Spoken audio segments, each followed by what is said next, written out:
มาบอกให้ลูกให้เต้าเขาแบบนี้เนาะ ว่าวันอะไร เพิ่นว่าลูกข่อยมันหยอกข่อยเมื่อคืนกินข้าวมันก็หยอกเนาะหยอกพอตามภาษาเขาลึงเนาะเพิ่นว่าดูแล้วมีแววอนาคตข้างหน้าโตเป็นกะหรี่แน่นอนว่านั้นละลิกละลีเห็นผู้ชายไม่ได้เขาเล่นน้ำพอเขาเด้น่ะ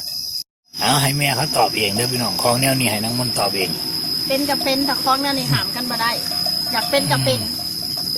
เขาขายหอยเขาเองเขาไม่ได้ไปขายอีหยัง อืม กูไม่ได้สนับสนุนเด้แต่ถ้าเขาจะเป็นกูก็หามมาได้ มันเป็นเรื่องมันเป็นเรื่องธรรมชาติของเขา ก็คือคนทั่วโลกนั่นแหละบ่มีใครอยากเป็นดอกนั่นนะเขาหาเงินแบบนี้คือเขาหาเงินเลี้ยงครอบครัวลำบากเขาต้องยอม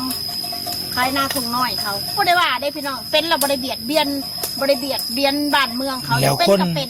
คนอื่นที่เพิ่นเป็นเนี่ยเขาก็จะไปเดือดร้อนน้ำเพิ่นเนาะเพิ่นหาเลี้ยงครอบครัวเพิ่น และ เพิ่น การที่เป็นกลีนะมันสวยด้วยนะขี้เหร่นะเขาไม่เอานะจะบอกให้นะบอกไว้ก่อนนะมันสวยแล้วมันหุ่นดีมากนะจ๊ะ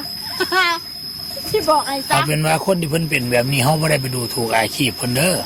เอาเป็น เพิ่นหา ว่า กินเลี้ยง เด็กน้อยก็คือเด็กน้อย แต่คน เขาหย ที่ อก พิม พ่อ พ์ หย เนี่ย อก นะ แม่เขาเสียนะได้กับเรื่องของเขา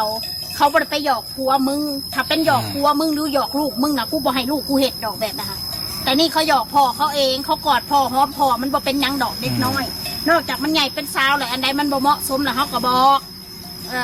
คือมันสิไปกอดหนึ่งคนอื่นแบบนี้คือตายแบบนี้เขาบ่ได้เขาไปกอดเขาให้กอดแต่กูเป็นพ่อแค่นั้นแหละ อันนี้ยกตัวอย่าง เอ เด้อ อ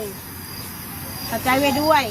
ว่าวใส่เด็กน้อยไงว่าวเดี๋ยวมันที่ถูกลูกเจะคล้าของเป็นยังกับเป็นทักกะรีแล้วมันได้เงินแล้วเป็นโลดกูไม่ได้ว่า อย่ามาหาว่าวใส่เด็กน้อยร้ายเถ่าเพราะจะตายแล้วก็ได้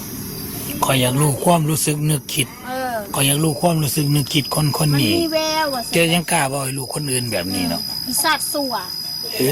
แบบนี้ใครน้องมนดาเขาก็บ่ ปี หาม ศาจ เด้อพี่ สั น้อ ว ง ปี เด้อ ศาจหมา เพราะว่าเขาวายลูกข่อยผู้เจ้าต้องเข้าใจผู้ข่อยนำเด้อคอมเมนต์แบบนี้มันบ่ได้เกี่ยวกับในเนื้อหาเลย แล้ว เว้าได้เว้าเด็กน้อยอายู่5-6 ปี 7 ปี แม่น มึงมาเว้าได้แนวใด แล้วเป็นสุดท้าย โอ้คันกะสิเว้าได้เข้าคันหมิ่นประมาทเพิ่นเด้ แม่นล่ะ เออ อืม แต่มันรีในถ้ำบัดนี้มันบ่แน่จริงมันแน่จริงมันก็บอกซื้อนามสกุลมันโลด โอ้ยถึงบอกมึงก็มีปัญญาหลักเป๋ ไม่มีจริง ทำไมกูจะมีปัญญา ๆ แต่กูก็จะเก็บเอาสิ อื